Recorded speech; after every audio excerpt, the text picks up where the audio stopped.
Goeiedag geliefdes, het is vir my wonderlik om weer saam met u te wees rondom die woord van die Here en ons is besig met die boek Titus. En ons is daar by die 3de hoofstuk en ek wil graag vir u lees vanaf die 5de vers, maar ons praat vandag eintlik oor die 7de vers. Maar ek gaan vir u begin lees en kom ek begin by die 4de vers lees. Want toe die goedertierenheid van God, ons verlosser, en sy liefde tot die mens verskyn het, nie op grond van die werke van geregtigheid wat ons gedoen het nie, maar as sy barmhartigheid het hy ons gered deur die bad van die wedergeboorte en die vernuwing deur die Heilige Gees, wat hy ryklik uitgestort het op ons deur Jesus Christus, ons verlosser. En dan vers 7, sodat ons geregverdig deur die genade erfgename kan word ooreenkomstig die hoop van die ewige lewe. Nou wanneer Paulus hierdie woordjie gebruik sodat in die 7de vers, dan is dit gegrond op die voorafgaande, naamlik dat ons genade en barmhartigheid van God ontvang het, dat ons geregverdig is deur ons verlosser Jesus Christus. En hy sê ook dat ons verlossing ontvang het en gered is deur God. Wanneer ons praat oor saligheid, dan praat ons oor God wat in die lewe van 'n mens ingryp. En dan praat ons van die drie-eenheid wat by jou verlossing betrokke is. Ons dink baie keer as ons aan verlossing dink net aan die Here Jesus Christus, maar dit is veel wyer as dit. Die totale drie-eenheid is by jou en my verlossing betrokke. God het die wêreld lief gehad. God het sy seun na die wêreld gestuur. Jesus Christus het die wêreld lief gehad en het homself oorgegee om in ons plek te sterwe en ons sonde op hom te neem. En God, die Heilige Gees, openbaar hierdie woord aan ons, as die Here Jesus sê, ek stuur julle die trooster, hy sal julle in die volle waarheid lei, hy sal my aan julle bekend maak, en hy sal julle herinner aan alles wat ek vir julle gesê het. Daarom as ons oor verlossing praat, dan praat ons oor die drie-eenheid wat betrokke is by u en my verlossing. Maar nou is daar 'n uitwerking wat hierdie verlossing in u en my lewe bring. Verlossing is net 'n woord nie. Verlossing is 'n werking van God in my lewe, sodat die Bybel sê dat ek wat 'n sondaar was, na die lig toe gebring is. Dat God my oorgebring het uit die koninkryk van die duisternis in die koninkryk van die seun van sy liefde. Daarom sê die apostel Paulus ook, as iemand in Christus is hy 'n nuwe skepsel. Die ou dinge het verbygegaan, kyk alles het nuut geword.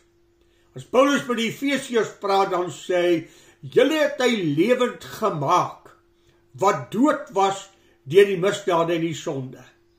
Julle was sonder God, sonder hoop in hierdie wêreld, julle was van nature kinders onder die toorn van God. Nou kom Paulus en sê, deur die barmhartigheid en die genade van God, het die redding tot ons gekom en het ons kinders van God geword, deur die inwerking van God die Vader, God die Seun en God die Heilige Gees. En nou moet daar 'n uitwerking in ons lewe wees, sodat ons geregverdig kan wees. Wat beteken hierdie woord geregverdig? Dit beteken dood eenvoudig dat ons voor God reg verklaar sal word. Met ander woorde, ek was 'n sondaar, Jesus Christus het die genade vir my kom sterwe, God het my gered en my sy kind gemaak, hy het die skuldbrief, wat tussen ek en God was, het hy weggeneem, en hy het my aangeneem as sy kind, hy het my geregverdig, hy het my skuld op homself geneem, sodat ek voor God skoon en rein kan staan. En dis 'n geweldige woord, geliefde. as ek en u vir 'n oomblik daaroor dink, dat die verlossing van Jesus Christus aan die kruis, die feit dat hy aan die kruis vir my sonde gesterwe het my 'n kind van God gemaak en het my die reg gegee om in die teenwoordigheid van God te kan kom en onskuldig voor God verklaar te word, omdat my skuld betaal is. Ja, ons is die aanklaer van die broeders, wat gedurig vir ons wil herinner aan ons skuldigheid en ons swakheid, as ons hier op die aarde iets verkeerd doen. Maar dank God dat Jesus Christus alreeds vir elke sonde wat ek doen, aan die kruis van Golgotha versoening gedoen het, sodat ek eendag voor hom onberispelik en opreg sal wees, want hy het my sonde las op homself geneem. Ek dink byvoorbeeld net weer aan daardie ou woordjie. Al hierdie dinge dat ons kinders van die Here kan wees, is die woord weer gevestig op die woordjie genade. Nie een van ons het verdien om 'n kind van God te wees nie. Daarom sê hy, nie op grond van die werke van geregtigheid wat ons gedoen het nie, maar na sy genade het hy ons gered, deur die bad van die wedergeboorte, en deur die vernuwing van die Heilige Gees. Paulus sê dit ook aan die Efesiërs, uit genade is julle gered, dit nie julle self nie. Dis 'n gawe van God, sodat ek en jy nie kan roem nie, want God het dit aan ons uit genade kom gee. Ons was in 'n verlore toestand, ons was sonder God, sonder hoop, en hy het ons kinders van God gemaak. Maar nou kom Paulus en voeg hy 'n woordjie by, sodat ons geregverdig deur die genade erfgename kan word. Jog, dit is 'n geweldige mooi woord, is dit nie? Dat ek en u erfgenaam geword het van God. Dat ons mede-erfgename saam met Christus is. En dat Christus ons broer en suster noem. Dat hy ons aanneem om aan hom gelyk te wees. Iemand het dit so mooi gestel, wat my eintlik baie skaam maak. Soos God oor Jesus Christus voel, so voel hy oor jou en my. Dieselfde liefde wat God vir Christus het, is die liefde wat hy vir jou het. Hy het jou 'n mede-erfgenaam gemaak. Nie benede Jesus Christus erfgenaam nie, 'n mede-erfgenaam. Daarom noem hy jou kind van God. 1 Johannes 3 vers 1 sê, kyk watter groot liefde die Vader in ons bewys het, dat ons kinders van God genoem kan word. Besef u die posisie en die status wat u in God het. Nie 'n status waarop jy roem nie, 'n status waarop jy baie nederig buig, 'n verhoging wat God jou gegee het, 'n aanname wat die Here jou gegee het, dat hy jou as 'n sondaar gevat het, jou geregverdig het, jou sonde las van jou verwyder het, en dan maak hy jou 'n mede-erfgenaam en 'n erfgenaam van God, en noem hy jou kind van God. Weereens wil ek dit vestig, op genade. En dan gebruik hy 'n woord. Hy het ons gemaak erfgename, ooreenkomstig die hoop van die ewige lewe. En hier is net so mooi woord. Die kind van die Here het 'n versekerde en 'n vaste hoop. Die kind van die Here lewe nie mog 'n troffe.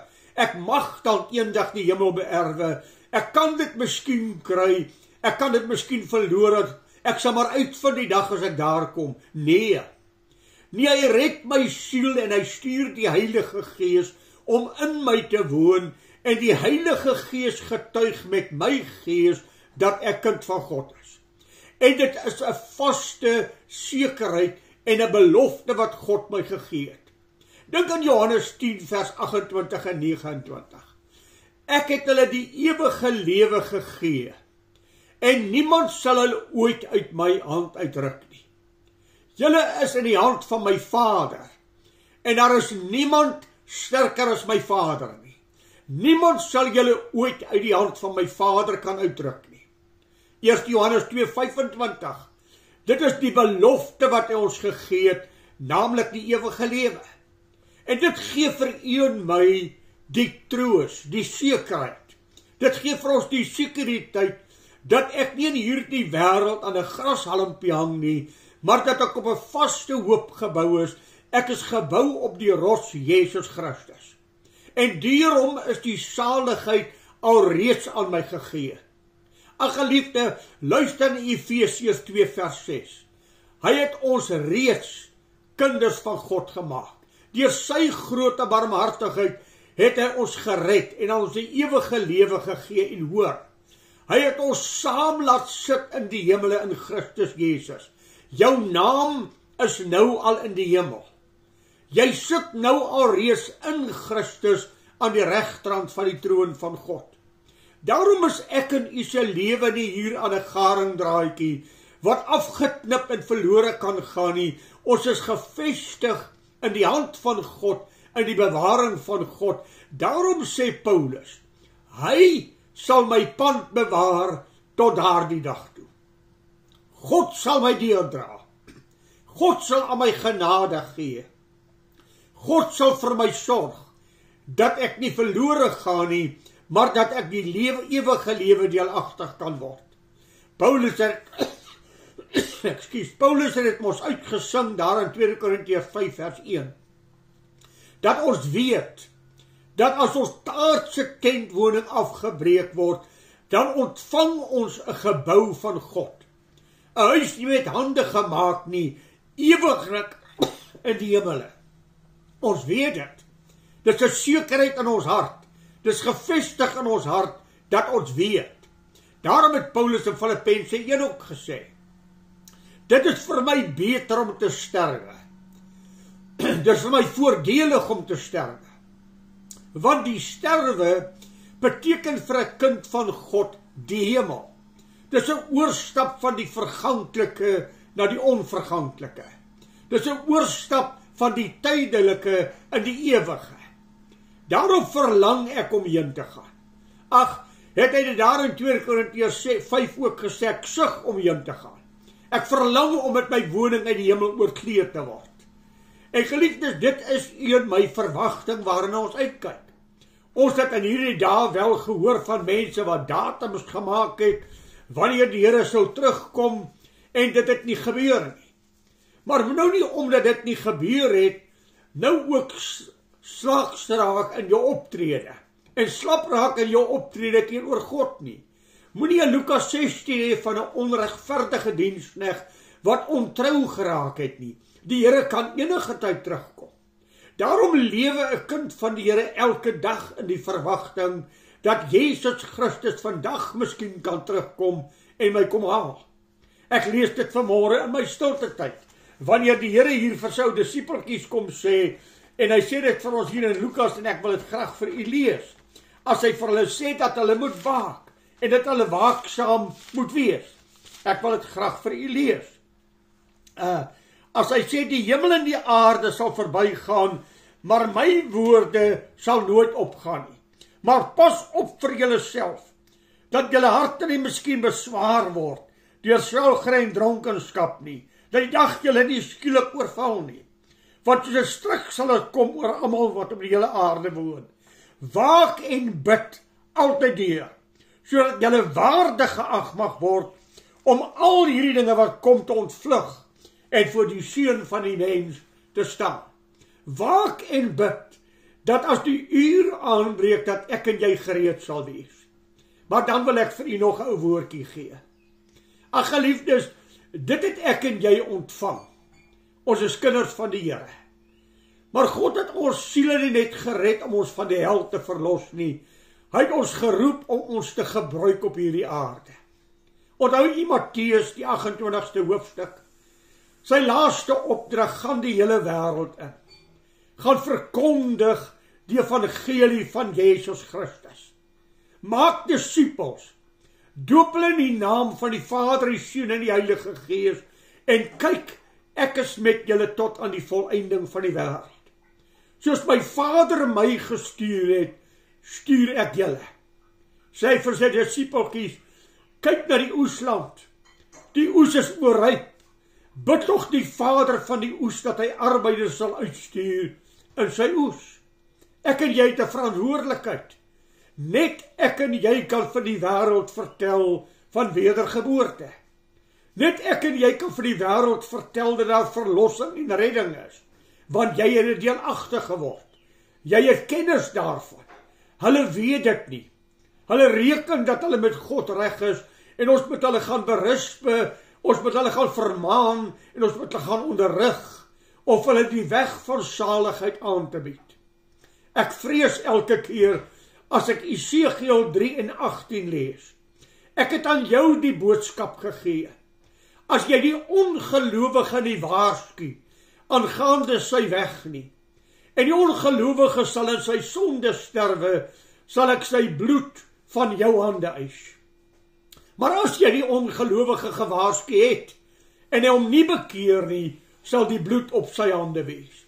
Geliefde, ek en jy het 'n verantwoordelikheid, daar waar God jou geplaas het, om 'n getuie te wees van die Here Jesus, deur lewe ten eerste, om aan te toon dat jy 'n ander persoon is, dat jy anders ter lewe, maar ook deur 'n getuienis om vir mense te vertel, daar is 'n verlosser, jy kan saligheid hê, jy kan sekerheid hê hier waar jy nou is, en jou lewe met God in die reine bring. Ek is so tragiese woord, daar in Filippense 2, as Paulus kom praat met die gemeente daar, en hy sê hierdie woorde. Hy sê in die 2de hoofstuk vers 20, want ek het niemand van dieselfde gesindheid, wat julle belange sal behartig nie, wat opreg sal behartig nie, want hulle soek almal hulle eie belange, nie die van Christus nie. Ek wonder of ek en jy nie ook skuldig is, dat ons nie die wêreld eers raak sien in hulle verlorenheid nie, dat ons nie getuies van die lewende God is nie.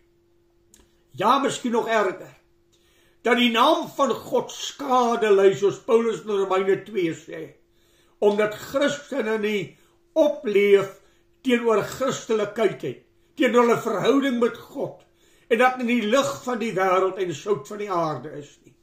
Mag die Here vir jou en my help, om nie alleen te roem, en in blydskap te wees oor ons eie verlossing nie, maar ook in rou, en in trane te wees vir 'n verlore gaande wêreld, waarin miljoene mense verlore gaan, en duisende elke dag sterwe. Ek en jy het 'n verantwoordelikheid. Verniet het julle het ontvang, verniet moet julle dit gee, het die Here Jesus Christus gesê. Mag die Here vir jou en my seën, dat ons net weer kyk na die genade wat my deel geword het in Christus, maar dat ek ook 'n hand sal hê, en 'n hart sal hê vir mense wat dit nie ontvang het nie, om mense na God toe te lei. Praat volgende week met mekaar verder, bid u die seën van die Here toe. Raak betrokke daar waar God vir jou 'n geleentheid gee, om net 'n saadjie te saai, om net 'n woord te sê, om net vir iemand 'n gebed te doen wat in nood is, en daardeur die Christelike boodskap na hom te bring. Seën vir u van die Here af, en kom ons bid vir mekaar, dat die Here vir ons die oesveld sal wys, en dat ons betrokke sal raak by God se werk.